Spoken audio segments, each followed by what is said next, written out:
De retour sur le plateau de la tranche info, place maintenant à l'échange et au débat dans le focus. Et ce soir, je reçois l'association Webash qui nous fait nos mises à jour en termes numériques ou nouvelles technologies. Je reçois ce soir donc Yoël. Ça va Yoël ? Oui, ça va très bien. Et parmi les habitués, on a Daryl également. Bonsoir Daryl. On a William aussi, toujours présent. Bonsoir. Et on a quelques nouveaux. Nous avons donc Chad. Bonsoir Chad. Bonsoir. Oriane. Bonsoir Oriane. Bonsoir. Et Mehdi. Bonsoir Mehdi. Nous avons aussi du public qui va certainement intervenir au cours de la soirée. Surtout, ne vous gênez pas. Yo, principalement. Ok. Maintenant que le ton est donné, avant d'entamer nos deux principaux sujets du soir, à savoir la 5G, que certains attendent et que certains décrient, et de parler aussi de la réalité augmentée et des hologrammes, des nouvelles technologies qui vont prendre beaucoup de place, je pense, d'ici quelques années. Une petite question d'actualité. Le gouvernement est en train d'envisager un reconfinement. Bon, on ne sait pas si ce sera un reconfinement de week-end, un reconfinement nocturne, enfin on ne sait pas quelle formule on aura pour l'instant. Mais visiblement, on va devoir rester un peu enfermé chez nous. Qu'est-ce que vous en pensez ? C'est une idée qui vous plaît, qui vous déplaît complètement ? Qu'est-ce que vous en pensez ? Concrètement, pour nous, en licence informatique, on est déjà plus ou moins en confinement parce que on a à peu près tous nos cours en distanciel. Donc, Donc vos profs ont continué, vous avez continué depuis le déconfinement à être en distanciel ? Oui, on est en ligne et du coup, ça ne change pas grand-chose pour nous. Après, point de vue sanitaire, de toute façon, on est encore à la maison, donc ça ne change pas grand-chose pour nous. Ok, aucun bouleversement. Non. Oriane, idem ? Bon, après, le petit souci, c'est que les cours distanciels, c'est un peu compliqué, surtout au niveau de l'application et au niveau de l'interaction avec le professeur, puisqu'il y a des fois ça bug, il y a des fois ça passe pas trop. Mais ça ne change, comme disait Mehdi, ça ne change pas vraiment grand-chose, puisque la majorité de nos cours sont en distanciel. Donc, Ok. Et les cours physiques, ça vous manque pas ? moi aussi, un petit peu. Un petit peu ? T'aimes pas rester toute seule chez toi Oui, mais bon, c'est que j'aime bien avoir cette interaction quand même professeur-élève et quand même être un peu plus, on va dire aussi entouré. Mais après, ça dérange pas trop. Dans les deux cas, c'est bon. Ok. Yoël. Personnellement, je suis dans la même situation que Mehdi, mais franchement, en ayant vécu des cours en distanciel, c'est vraiment compliqué. Parce que entre le fait qu'il y a des professeurs que j'ai jamais vus, donc je les rencontre en distanciel, en fait. Exactement. J'ai déjà passé leur cours, c'est fini, je les reverrai plus jamais. Mais je n'ai jamais vu le gars et souvent il se passe quelque chose, c'est que le professeur parle longtemps dans le micro, mais il ne sait pas qu'est-ce qui suit, qu'est-ce qui est en train de faire autre chose en même temps. Ce qui fait qu'après, il est beaucoup plus sévère au niveau des retours en fait. Il veut tout le temps des retours, etc. Et si quelqu'un a un problème de connexion, ils ont beaucoup plus de mal à l'accepter, des fois oui, des fois non, ça dépend vraiment. Donc face à ça, ça aurait été largement mieux d'être en présentiel parce que franchement, voilà, c'est compliqué. Et ce sont des élèves en informatique qui nous le disent. Ouais. On se serait attendu à un discours plus, on est ravis de rester H24 derrière nos ordinateurs, mais finalement il y a des inconvénients aussi avec cette situation. William. Effectivement, moi aussi je suis en licence en 3e année et on est partiellement en distanciel, effectivement. Nous avons certains cours qui sont en présentiel et c'est vrai que le distanciel c'est bien, mais sur le long terme ça commence à être un peu fatigant. Le principe de sortir de chez soi, aller quelque part, c'est déjà faire une étape en soi dans l'éducation, dans le fait d'apprendre quelque chose, parce que on se prépare pour aller à un autre endroit. L'endroit où on se repose et l'endroit où on travaille n'est pas le même, et ça c'est très important. Changer d'air, c'est important. Au niveau des étudiants, des personnes, je trouve que ça ira. C'est plus au niveau économique que je pense que ça va créer des problèmes, ce reconfinement. Les entreprises sortent déjà un peu, on va dire, une narine de l'eau, donc là ça va être compliqué. Une demi-narine ? Une demi-narine. Clairement, et ça ne va pas s'arranger dans les mois qui arrivent, donc je pense que sur l'analyse économique, tu as probablement raison. Chad. Alors moi, c'est très simple. Tu as oublié de dire bonsoir à papy. Bonsoir papy, déjà, je regarde, voilà, petit coucou. Et bonsoir toute la famille, comme ça personne n'est déçu. Donc moi je n'adhère pas vraiment à cette idée de cours distanciel, tout simplement parce que en fait, même si sur le papier c'est bien, et on a des cours qui se tiennent vraiment, mais le problème c'est qu'on ressent quand même les limitations techniques du matériel des professeurs, c'est-à-dire que leur connexion qui lâche parfois, ou alors leurs micros qui sont de basse qualité, donc ça grésille, ou alors même on sent que le sérieux de certains élèves n'est pas vraiment là, donc on a un peu plus de mal à suivre le cours. Et c'est vrai que, comme a dit William, au niveau social, le fait de sortir, d'aller en cours, de voir des gens, ça nous permet d'avoir un peu plus d'interaction, et aussi le fait de se dire nous sommes à l'université, nous sommes en cours, ça fait que psychologiquement on va plus mettre en œuvre notre cerveau à se dire il faut travailler, alors que quand on est chez soi on peut avoir plus de distractions à côté, et du coup c'est ce qui rend la chose un peu plus compliquée. Et le fait d'être en groupe aussi, ça peut distraire. Oui. Mais ça peut aussi faciliter le travail de ton groupe. Mais le fait que quand on est en présentiel, on est en groupe, mais il y a toujours l'œil du professeur qui est avec nous. Du coup, ça nous force, même si on est en groupe, à ne pas être distrait. De ce petit contrôle, il faut quand même qu'il y ait un petit contrôle. Oui, on peut rester dans une bonne ambiance, mais on doit quand même garder à l'esprit qu'on est là pour travailler, pour avancer sur notre année, notre cursus. Tandis qu'à la maison, on peut être là, on peut faire le cours sur notre lit au lieu de sur notre bureau, et du coup très rapidement ça peut... sommeil, hein. Ouais, on peut prendre sommeil, enchaîner sur une vidéo qui passe par là, ou alors une notification qui arrive, ce qui n'arriverait pas du tout en cours. Donc c'est un peu ça le danger, je pense. Et pour moi personnellement, qui à la base je suis martiniquais, du coup je viens de Martinique pour être ici, parce qu'il n'y a pas de cursus informatique à l'université des Antilles de Martinique. Donc je préfère vraiment grandement que ce soit en présentiel, car ça m'évite de me dire que j'ai fait tout ça de voyage, tout ce chemin pour au final avoir une solution que j'aurais pu mettre en œuvre ou appliquer depuis la Martinique. C'est ballot quand même comme situation. Voilà. Sans oublier non plus, pour rajouter quelque chose, il faut penser au fait que quand on est en distanciel, nous sommes principalement sur l'ordinateur, on n'a pas forcément des haut-parleurs, on est la plupart du temps avec des écouteurs. Au niveau de la santé des étudiants, la fatigue oculaire et la fatigue auditive... Fixer un écran pendant des heures. Ah ouais, c'est vraiment fatigant. Et puis, on doit redoubler d'efforts dans le sens où se concentrer pour comprendre ce que le professeur dit uniquement à sa voix. Il faut savoir que le langage non verbal en présentiel joue beaucoup. On peut comprendre certaines choses avec des gestes. Les gestes, c'est très important pour pouvoir en fait comprendre, assimiler certains trucs. Juste la voix et une recopie d'écran où le professeur est en train d'écrire, ça nous demande encore plus de concentration et ça fatigue encore plus. L'échange humain. Toi, tu es vraiment dans l'analyse de l'échange entre êtres humains qu'il faut conserver. Très bien. Daryl. Bon, avec tout ce qui a été dit, qu'est-ce que je peux rajouter? C'est chaud. C'est ça le truc. Après, là où je peux mettre ma touche, c'est effectivement, au moins, avec un prof en présentiel, on peut au moins interagir avec lui, pour même après le cours, pour lui dire, voilà, peut-être qu'on n'a pas compris. Des informations complémentaires. Exactement, alors que là, une fois que le gars, il a fini son cours... Déconnexion. Voilà, c'est terminé. Bonjour chez vous et révisez bien, quoi. Donc, t'as pas son numéro de téléphone, t'as pas son mail. Ouais, t'as pas son... Et même quand tu veux lui envoyer un mail, le temps qu'il lui réponde et tout, etc. Parce que lui, il a d'autres choses à faire et tout, parce qu'il doit... Déjà, il faut bien comprendre, les enseignants sont en train de s'adapter à une situation qu'ils n'ont jamais vécue. Donc, je me dis, ils font du mieux qu'ils peuvent, mais malheureusement, aucune université, je pense, à part ceux qui ont des budgets astronomiques, ne se sont adaptés à la situation convenablement. Et voilà, ils essaient de faire quelque chose. Le seul truc que je me dis, c'est que on verra bien comment on va être évalué. Après tout ça, est-ce que ce sera ceux qui auront une bonne connexion qui vont réussir? A priori, tu as la connexion. Aïe. Enfin bref, j'espère que non, qu'il y aura quand même un effort qui va être fait à la fois au niveau de l'académie et les universités. Tu crois vraiment? Il y en a déjà un qui a été fait, oui, mais bon, pour certaines personnes, voilà. Pour certaines, qu'est-ce que vous entendez par pour certaines personnes? Pour apparemment les personnes qui avaient fait la demande en disant qu'ils avaient un problème de connexion, mais c'était grande détresse numérique. Exactement, détresse numérique. Et du coup, mais après c'était quelques box.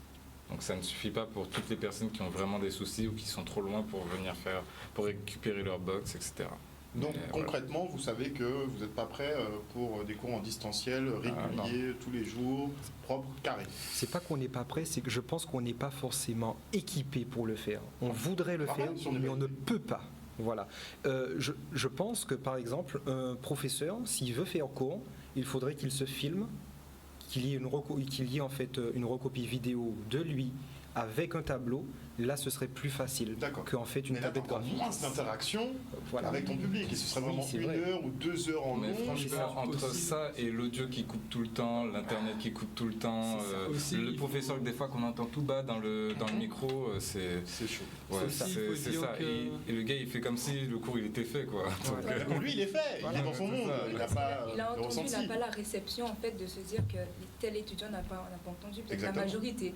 En général, la question, la majorité, est-ce que vous avez entendu? Le reste, vous n'avez pas entendu? Ben, je ne peux pas faire Voilà, grand-chose. s'il y en a 5 sur les 20 qui n'ont pas entendu. Voilà. bon, Et le bah, souci, c'est aussi de se dire que nous sommes étudiants. Donc nous avons en fait des habitudes de se dire je vais me lever le matin, une routine en gros.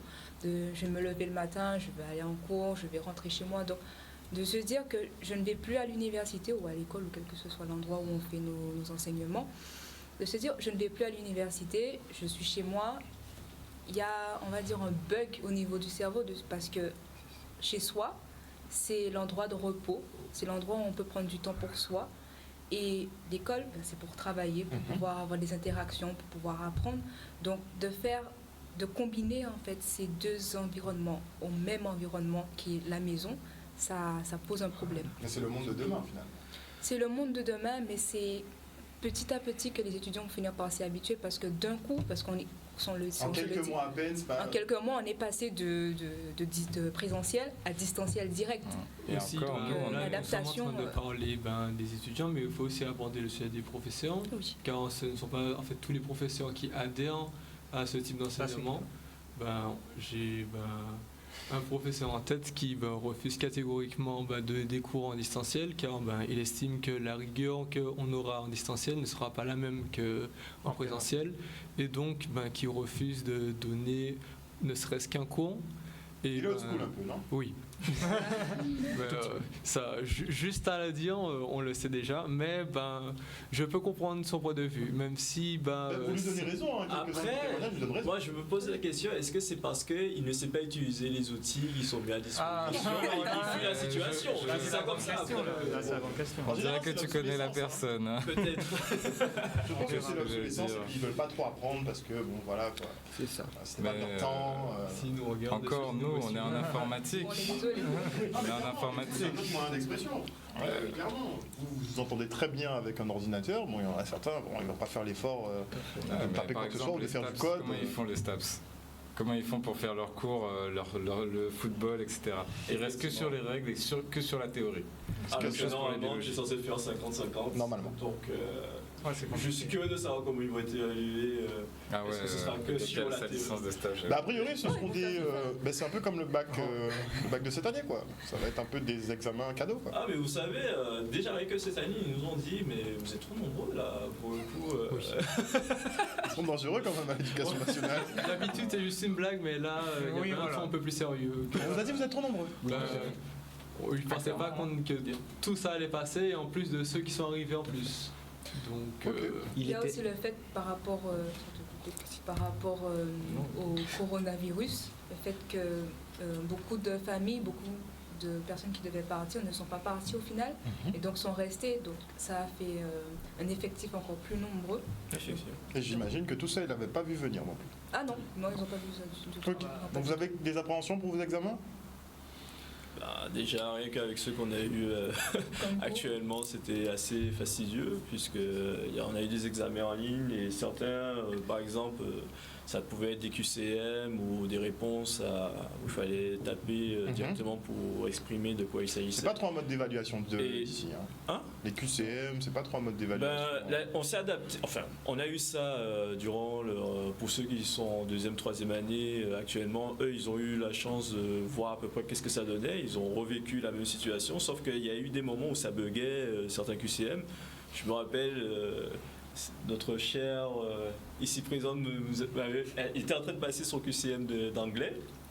Et subitement, là où il devait interagir au niveau des questions, ce n'était pas possible en fait. Il cliquait, alors qu'il disait que sur l'énoncé, il devait remplir une case, mais il ne pouvait pas le faire parce que apparemment les interactions n'ont pas été assignées au sujet. Et Vex dit au professeur, j'ai essayé de cliquer, ça ne voulait pas cliquer. Et justement, ils sont apparus en fait. les discussions, et le pire, c'est que ce sont les étudiants ils ont dû envoyer des messages au professeur en lui disant mais madame on n'arrive pas, comment on fait et tout, et la dame je pense qu'elle a dû elle a annulé.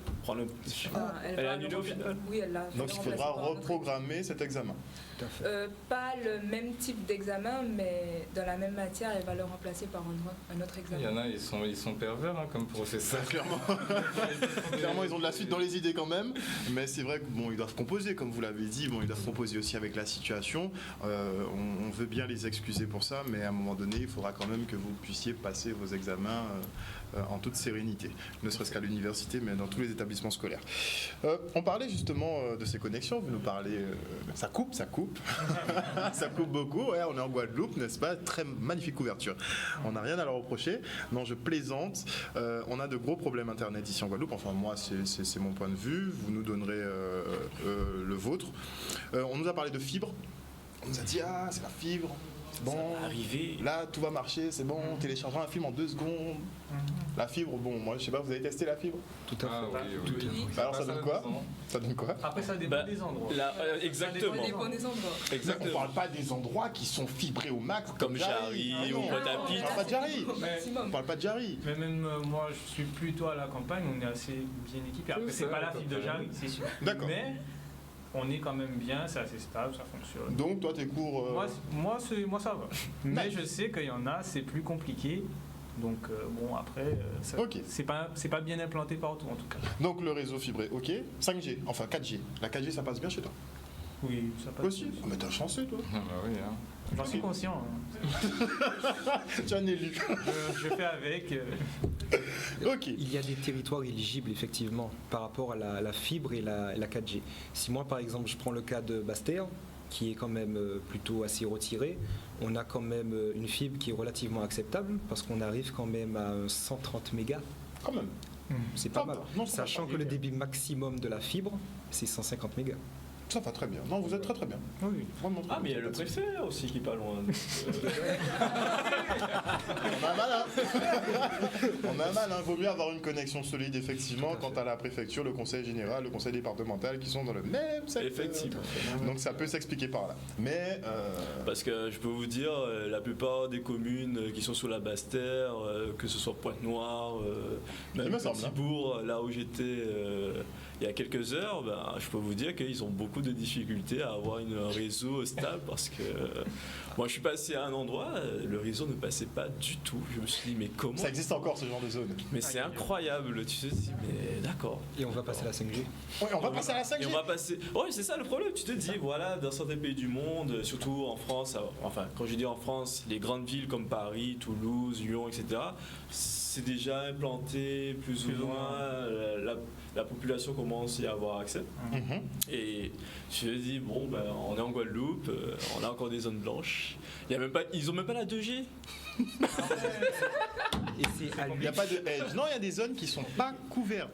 Et quand on entend les opérateurs qui nous disent 99% de la Guadeloupe est couverte, bon, son 1% il est un peu dans beaucoup d'endroits en fait. je trouve. Et c'est hallucinant d'avoir en fait ce genre de zones justement qui n'ont pas du tout accès à Internet quand on pense au pôle où Google a déployé en fait des ballons pour avoir Internet là-bas, Internet en très haut débit. Donc pôle Nord, pôle Sud, ils ont Internet. Voilà. Mais dans les grands fonds, non. Ah bon Dieu, oui tout à fait, c'est ça même. Hein. Ça fait froid dans le dos. Hein. Ouais, clairement. Ça sera un problème à régler. On en rigole, mais Ouais. pour toutes les avancées technologiques qui vont suivre, en fait, si on n'a pas une connexion Internet sérieuse, on n'ira nulle part. On dépend du numérique. On dépendra du numérique et donc de la connexion. Et c'est pour ça qu'on en vient justement à parler de cette 5G. Est-ce que vous pensez que la 5G va résoudre tous nos problèmes? Qui se lance? Tchad. Alors, bon, résoudre tous nos problèmes, peut-être pas en Guadeloupe.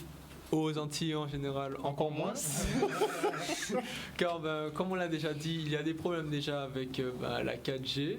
Actuellement, du coup, je ne pense pas que la 5G soit le résultat miraculeux que nous attendons, sachant que déjà la 4G entre sa sortie, enfin son déploiement en France et son déploiement aux Antilles s'est déroulé quelques années.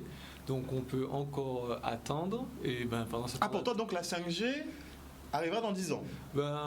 Au vu de mon expérience sur comment le déploiement de la 4G aux Antilles a pris du temps, je pense que on va encore attendre longtemps et peut-être pendant ce temps d'attente essayer de résoudre les problèmes qu'on a déjà actuellement. Mais sinon, dans le cadre où on est la 5G, faire en sorte que ce soit une 5G de la même qualité que dans les grandes villes en France. Tu demandes beaucoup. Dans un monde parfait où on aurait ça, ça réglerait en tout cas beaucoup de problèmes. D'abord les problèmes qu'on a déjà évoqués, mais dans le quotidien même, ça pourrait apporter un vrai confort supplémentaire, car on n'aurait plus les... on n'aurait plus les chargements ou alors les situations où vous vous demandez en fait est-ce que votre connexion est vraiment fiable ou vous êtes en dehors de chez vous et vous avez peur d'utiliser vraiment votre réseau mobile, tout simplement parce que vous vous dites que forcément il ne sera pas assez puissant, par exemple pour télécharger de gros fichiers ou alors peut-être pour faire des appels vidéo à plusieurs. Il y a certaines connexions qui, même en 4G, ne va pas vraiment tenir le coup, alors que avec la 5G, qui est 10 fois plus rapide que la 4G, là, vous n'auriez pas vraiment de soucis à vous faire, vous seriez beaucoup plus confiant. Donc, je pense que à ce niveau-là, ça pourrait tenir la route. Mais comme je dis, je ne pense pas que nous aurons cette technologie aux Antilles avant un bon bout de temps. Du coup, on a le temps de voir. On a le temps de voir. Concrètement, personnellement, je pense qu'on va voir cette technologie arriver très vite. Par contre, elle ne sera pas disponible sur l'ensemble du terrain, c'est sûr et certain. Je rejoins plus le point de vue du le problème avec les course à l'équipement. 5G, 4G, concrètement, c'est une box à rajouter. Elle est plus petite que celle des 3G et des 4G. Par contre, on a besoin de plus d'antennes pour utiliser concrètement la 5G, encore plus que pour la 3G et pour la 4G. Ce qui fait que installer de nouvelles antennes en Guadeloupe... Déjà, on en a. La population, vous allez mettre des ondes dans mon cerveau. Oui, mais apparemment, ça se défend beaucoup dessus, mais c'est défendable parce que certains médecins, certains chercheurs ont prouvé qu'apparemment, être souvent trop proche de son téléphone perturbait la mémoire quand on dort ou quand on fait certaines choses. Et ça, c'est de la 4G et de la 3G.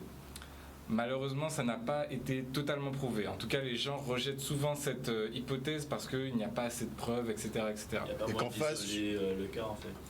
Parce que le souci de ce genre d'études, c'est qu'il faut prouver que l'individu n'a pas de problème des antécédents familiales ou par rapport à sa consommation en nourriture, etc. ou par rapport à là où il habite.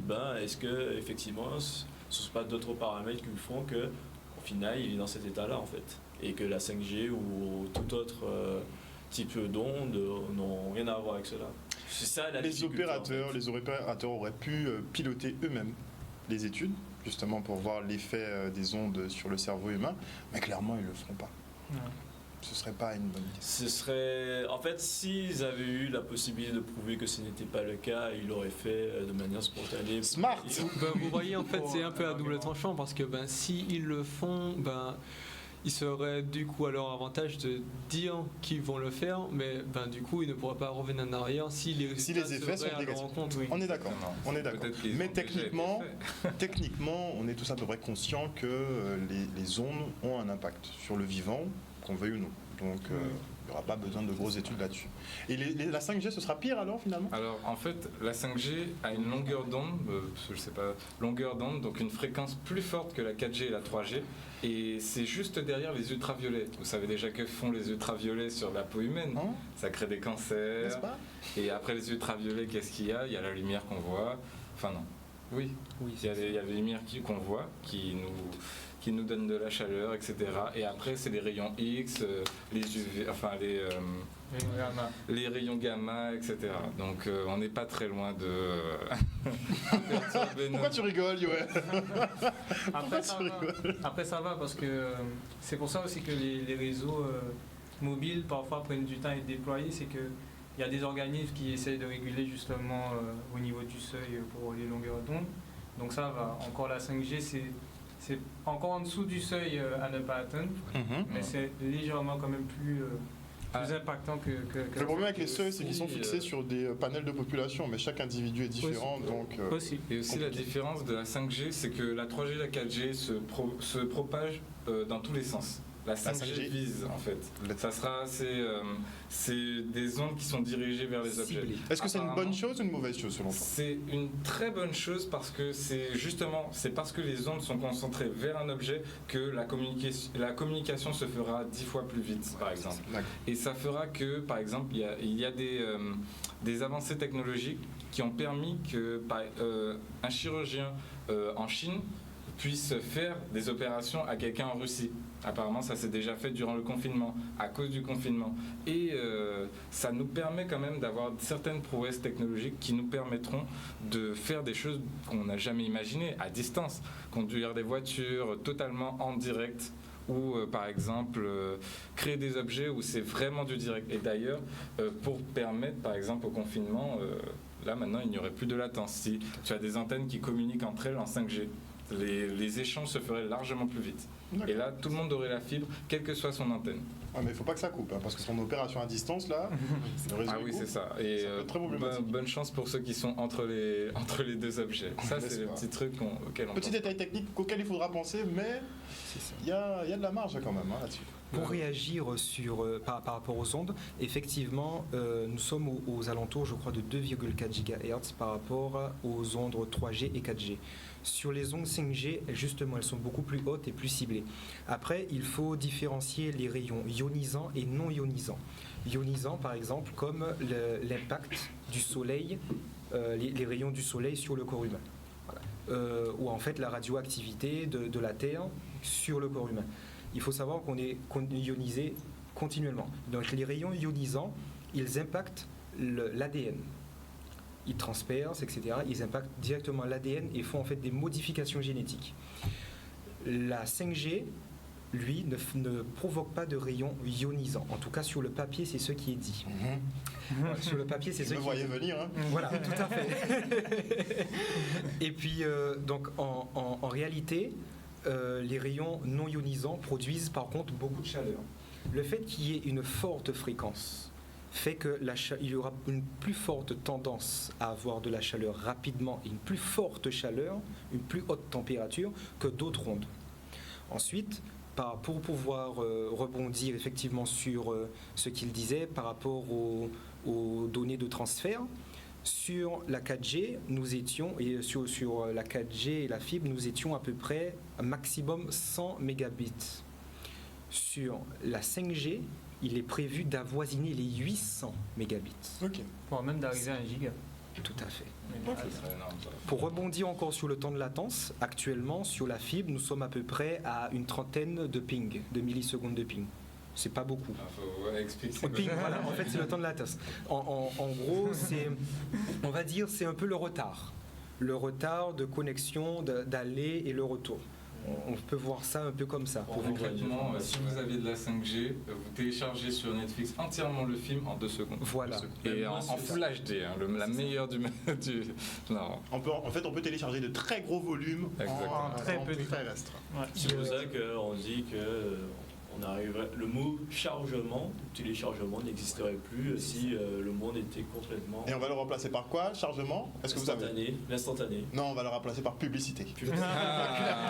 On va avoir des publicités qui vont tomber de partout à la place du chargement, je pense. Clairement. Ils vont le remplacer, je le sens. Le fait d'avoir ce ping, comme j'utilise, ce ping qui va être réduit normalement à 4 secondes sur la première version de la 5G. 4 millisecondes, pardon. 4 millisecondes. On n'a même pas le temps de compter. C'est ça. Mais c'est quand même important, ce 4 millisecondes, parce que ce sera il faut vraiment tendre vers le zéro. On va peut-être passer à des microsecondes, qui sait, dans 10 ans. Mais ce temps de latence est très important dans le sens où la 5G va permettre aux intelligences artificielles de pouvoir fonctionner correctement. Rien qu'au niveau de Tesla, les voitures autonomes, elles peuvent se conduire toutes seules, elles peuvent communiquer toutes seules, et moins le temps de latence est grand, plus ça va communiquer vite, plus les informations vont pouvoir se transférer rapidement.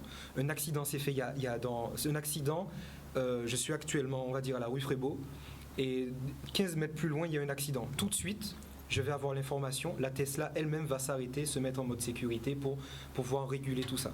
Et c'est là vraiment la 5G sur le papier, je dis bien sur le papier, est très très bien, il n'y a que du positif, à part le problème de chaleur. Dans la réalité, quand on aura en fait la pratique... Ça va chauffer la planète? Non, on sera vraiment dans un micro-ondes là pour le coup. Telle est la question. C'est une question ou c'est sûr que ça va arriver? Ah, pour moi, je pense que ça va arriver. Dans tous les cas? On met des antennes 5G un peu partout. Il faut savoir que les antennes 5G même ont été installées d'abord dans les forêts, dans les campagnes, pour pouvoir justement que elles sont pas encore fonctionnelles dans les forêts, dans les campagnes, pour pouvoir en fait pour que les opérateurs puissent dire voici, je suis le premier à mettre de la 5G dans vos campagnes pourries, par exemple. En gros, ils vont faire ça comme ça. Donc ils vont venir. C'est un peu une pub de faire ça comme ça. Et sur le papier, en tout cas, ils ont dit il y aura la 5G par là. Il y aura la 5G sur ce territoire-là. Peut-être que ce ne sera pas forcément une 5G de haute qualité comme à Jarry. Qui sait, voilà. Attendons de voir qu'elle arrive ici. On verra. Mais en tout cas, au début. C'est ça.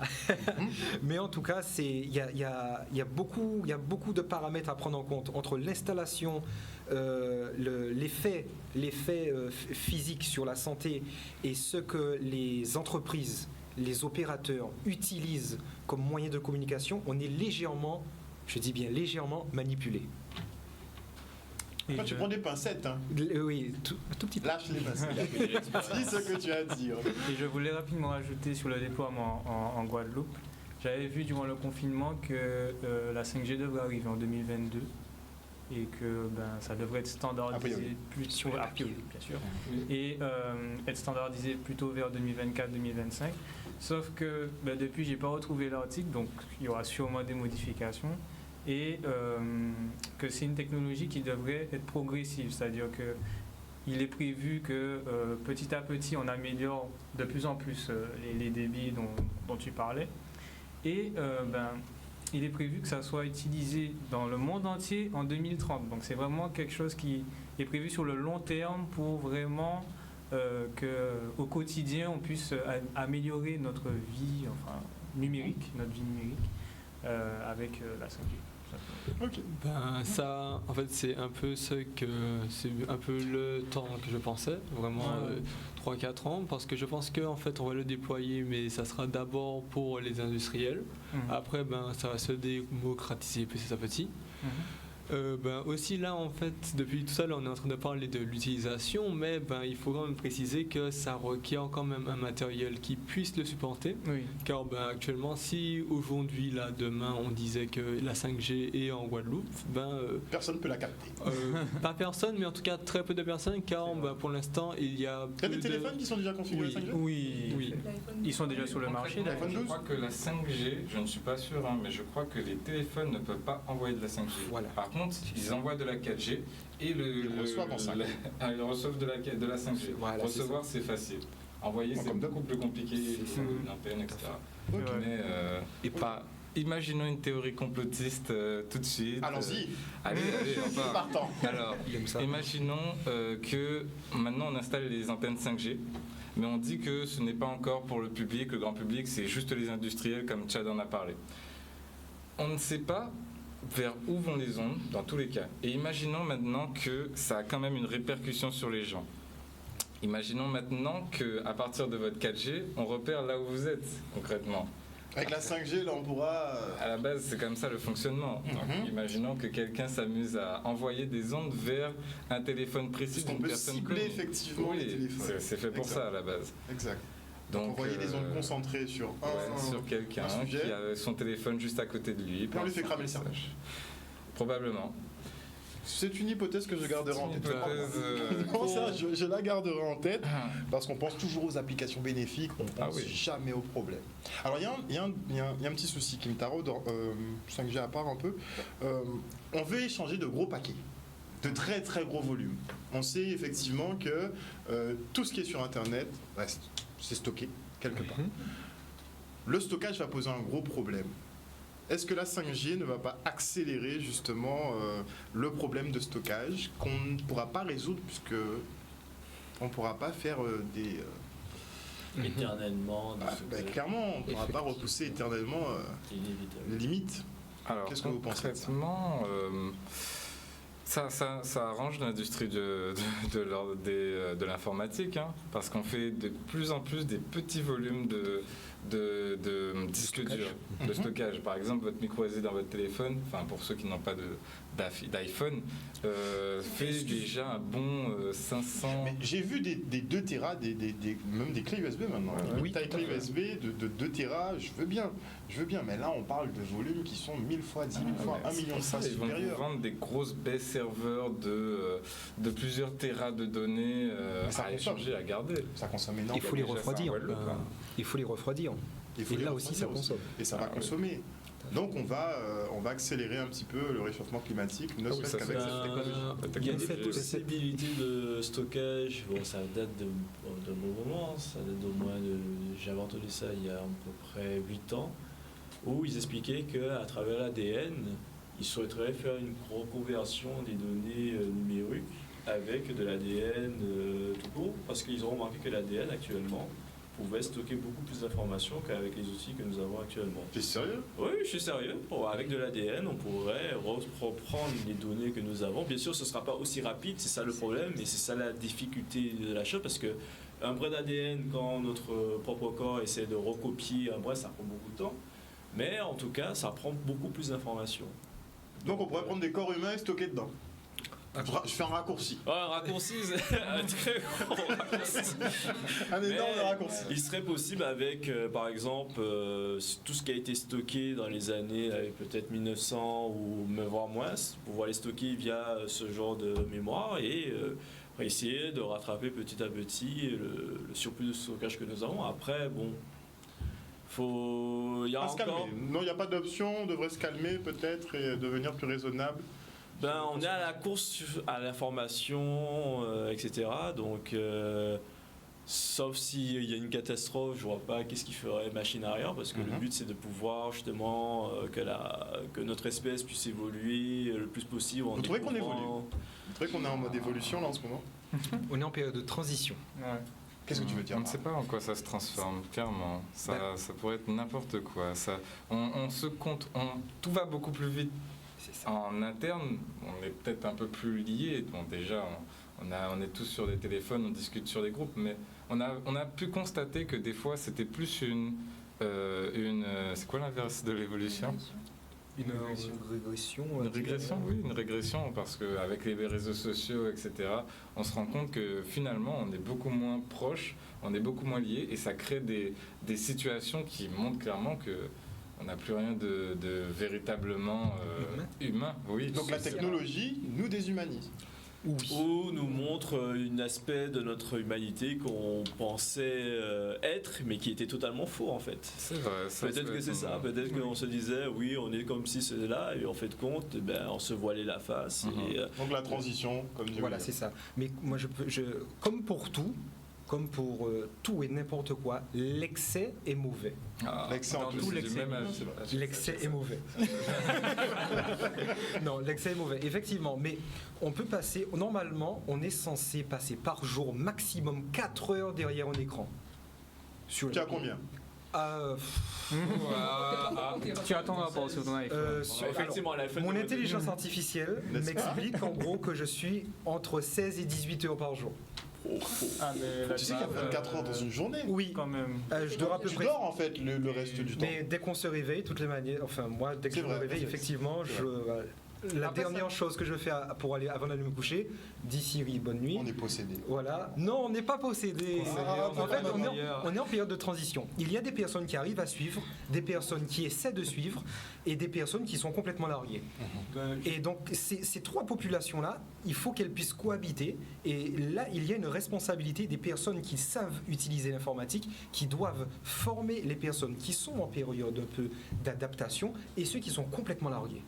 Par exemple, le papy de Chad, peut-être qu'il est largué, et Chad, c'est son devoir de l'aider, De le mettre à jour. de le mettre à jour, de le mettre en tout cas de lui donner les ressources et les capacités pour pouvoir s'adapter et communiquer avec lui alors qu'il est en Guadeloupe. En 5G.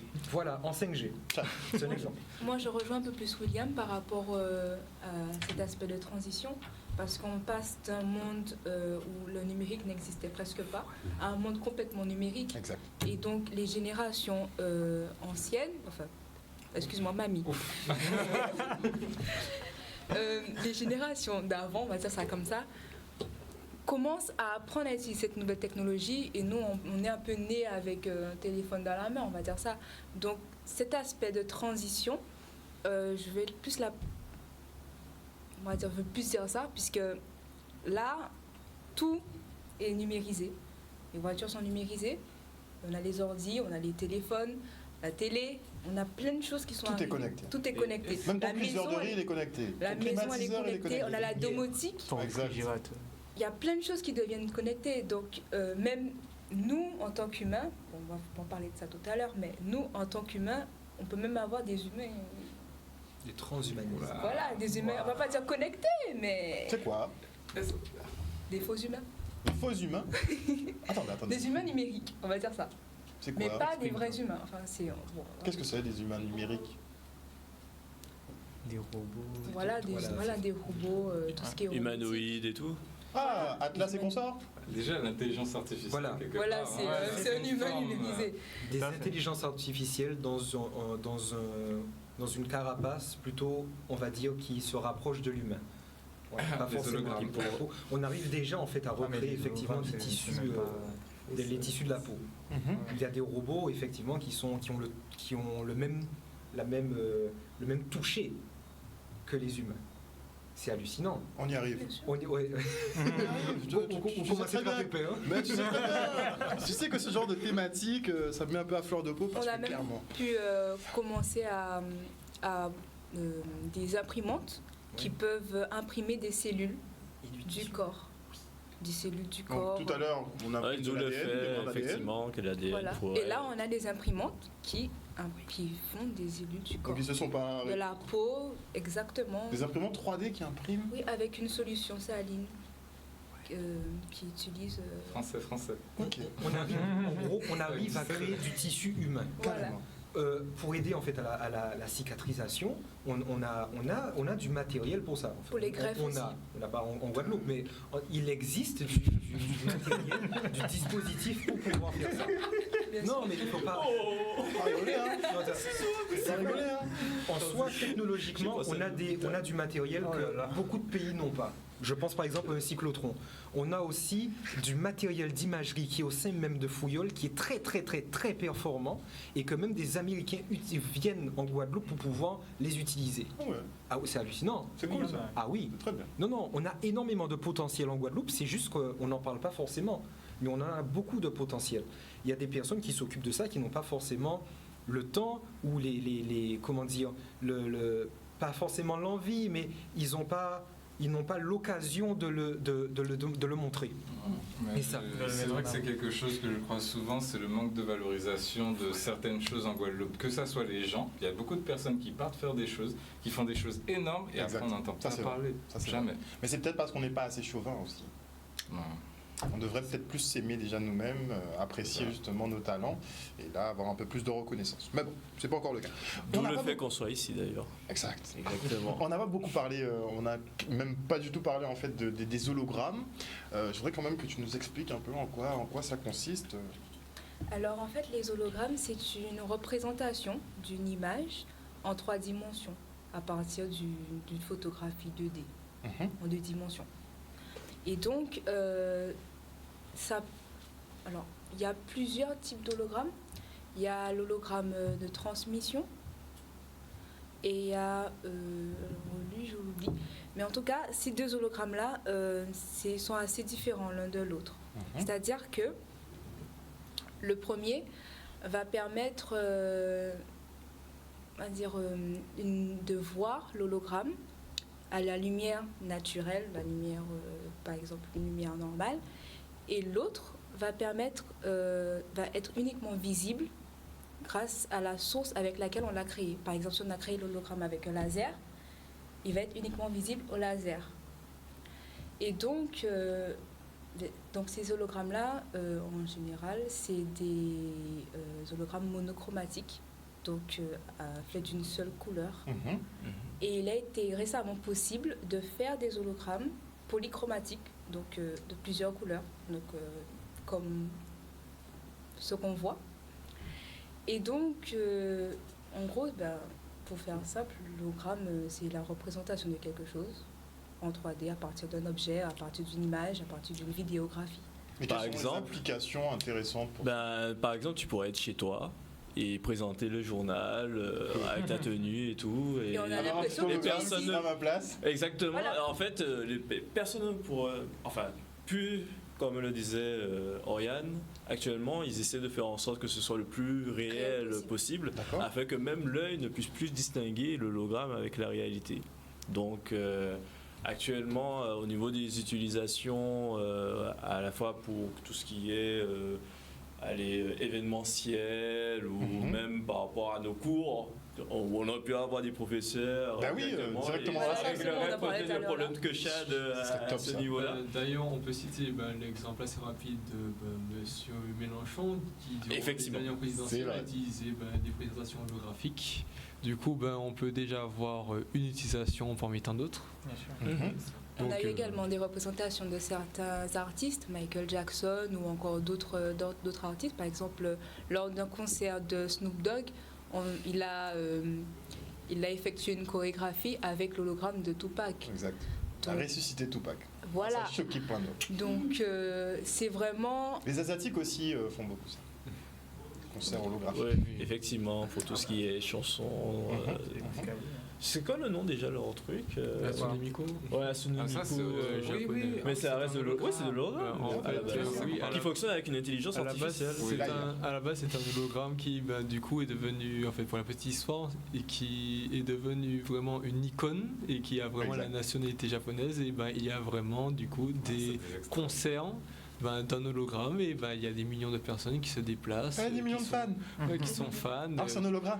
Voilà, alors que c'est un C'est hologramme, l'IA, quoi. c'est vraiment Le incroyable. but, c'est d'être le plus proche de la réalité possible. Tout à fait. Le plus proche. Quelle que soit la plateforme qu'on utilise, que ce soit le verre, que ce soit les écrans, le plus fin possible, c'est de se rapprocher de la réalité. Mais c'est pas pareil qu'entre réalité virtuelle et réalité augmentée. Ça, on va en parler de toute façon la prochaine fois. En tout cas, merci à vous tous d'être venus sur ce plateau ce C'est soir. nous qui vous remercions. Bien sûr. Vous intégrez du monde dans l'association ou vous passez pas de mots? Non, vous recrutez pas? oui, oui, bien sûr. Ça a l'air super intéressant d'être dans Figurez-vous votre que team. même sans passer de mots, il y a des gens qui viennent spontanément. Du coup, On a peu on besoin prend de vraiment demander. tout le monde, mais on n'a pas vraiment besoin de chercher cette année. C'est assez bien. Ça se passe bien. En tout cas, merci à vous tous. On se revoit mardi prochain. Est-ce que vous êtes disponible mardi? Ah, Pas de Oui, souci, oui, pas de quand même. Donc on se revoit mardi prochain, on continuera un peu sur les hologrammes, parce que je comprends pas vraiment le but de... Ouais, bon, ça pourra... Oui, non, non, Ce sera un amusement, je pense.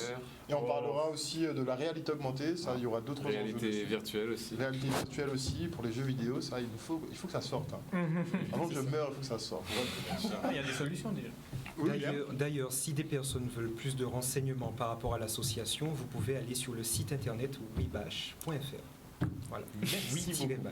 Merci beaucoup à vous tous. On se retrouve mardi prochain, chers téléspectateurs. On espère que vous avez passé un bon moment en notre compagnie. La tranche info revient demain à 18h30. En attendant, je vous fais des bisous. Bye. Yeah.